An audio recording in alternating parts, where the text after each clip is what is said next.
প্রিয় দর্শক, চলে এলাম ঐতিহাসিক মসজিদে ইস্তেরা, যাকে মসজিদুল মুস্তারা বা মসজিদে বনি হারেসা বলা হয়ে থাকে। এই এলাকাটা রাসূল করিম সাল্লাল্লাহু আলাইহি ওয়াসাল্লামের যুগে আনসারীদের একটি গোত্র বনু হারেসার এলাকা ছিল, এবং এই জায়গাটার আশেপাশে যেহেতু বনু হারেসা গোত্রের লোকদের বাড়িঘর ছিল, সে কারণে এই মসজিদের নাম হয়েছে মসজিদে বনি হারেসা।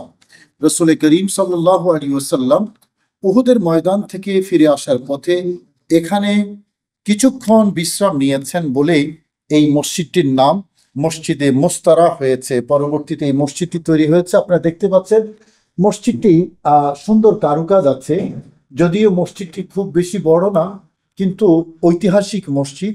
যে সকল মসজিদ পেয়ারা নবী রাসূল করিম সাল্লাল্লাহু আলাইহি ওয়াসাল্লামের জন্য বিখ্যাত হয়েছে এবং সকল ইমানদার মুসলমানের কাছে শ্রদ্ধা এবং ভালোবাসার পাত্র হিসেবে চিহ্নিত হয়েছে, গ্রহণীয় হয়েছে, তার মধ্যে এই মসজিদটি একটি মসজিদ। আমরা আজ আপনাদেরকে এই ঐতিহাসিক মসজিদে নিয়ে এলাম।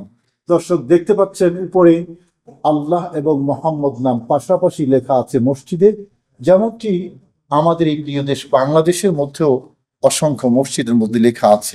যদিও অদনাকালে কিছু কিছু পথভ্রষ্ট মানুষ এই আল্লাহ নামের পাশে মোহাম্মদ নাম লেখাটাকে নিরুৎসাহিত করে এবং বিভিন্ন ধরনের ফতোয়া দিয়ে থাকে। এই মসজিদে মুস্তারা আপনারা দেখতে পাচ্ছেন আল্লাহ নামের পাশে খুব সুন্দর করে কালার করে ডেকোরেশন করে মোহাম্মদ সাল্লাল্লাহু আলাইহি ওয়াসাল্লাম নাম লেখা। আল্লাহ নামের পাশে মোহাম্মদ নাম দেখতে পেরে মসজিদুল মুস্তারা আমাদের মন ভরে গেছে। মসজিদের দ্বিতীয় তলায় বিশেষ ডিজাইনে মহিলাদের জন্য নামাজের জায়গা করা আছে। দর্শক, এই মসজিদে মুস্তারাহের কয়েক মিটার দূরত্বেই আছে আরেকটি ঐতিহাসিক মসজিদ, যার নাম মসজিদুদ্দার। অবস্থানগত দিক দিয়ে মসজিদ দুটি মসজিদে নববীর কাছে হওয়াতে এবং উহুদের রাস্তার পাশে হওয়াতে জিয়ারতকারীদের আসা যাওয়া অনেক বেশি। প্রতিদিন হাজার হাজার জিয়ারতকারী এখানে আসেন। এখানে এসে রাসূল করিম সাল্লাল্লাহু আলাইহি ওয়াসাল্লামের নামাজ আদায় করা এবং বিশ্রাম নেয়ার এই বরকতময় মসজিদে তৃপ্তি সহকারে নফল নামাজ আদায় করেন। প্রিয় দর্শক, কিবলা পরিবর্তনের ক্ষেত্রে মসজিদে কিবলাতাইনের পর দ্বিতীয় যে মসজিদে নামাজরত অবস্থায় কাবা শরীফের দিকে ফিরে সাহাবিগণ নামাজ আদায় করেন, সেটি ছিল এই মসজিদে মুস্তারাহ।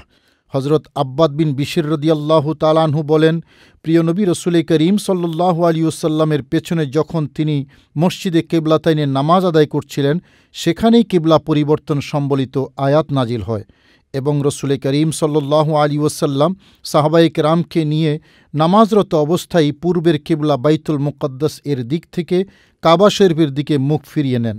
রাসূল করিম সাল্লাল্লাহু আলাইহি ওয়াসাল্লামের পেছনে নামাজ আদায় করে হজরত আব্বাদ বিন বিশির রাদিয়াল্লাহু তাআলা আনহু যখন এই পথ অতিক্রম করছিলেন, তখন দেখলেন এই মসজিদে সাহাবিগণ বাইতুল মুকদ্দাসের দিকে ফিরে নামাজ আদায় করছেন এবং সেই নামাজটি ছিল আসরের নামাজ।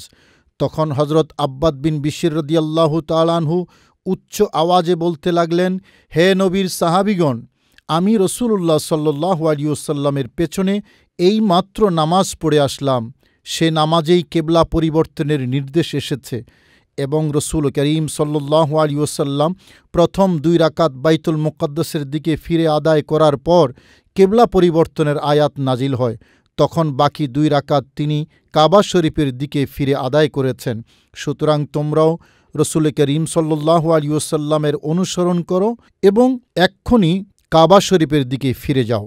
হজরত আব্বাদ বিন বিশির রাদিয়াল্লাহু তাআলা আনহুর আওয়াজ শোনা মাত্রই নামাজরত সাহাবায়ে কেরাম তাৎক্ষণিকভাবে ঘুরে গেলেন এবং মহিলা নামাজিগণ যারা পেছনে দাঁড়িয়েছিলেন ঘুরে তাদের স্থানে চলে এসেছেন পুরুষ নামাজিগণ, আর মহিলা নামাজিগণ ঘুরে চলে গেছেন পুরুষ নামাজিদের জায়গায়। প্রিয় দর্শক, আপনাদের মনে হয়তো প্রশ্ন জাগতে পারে, কিভাবে গেলেন?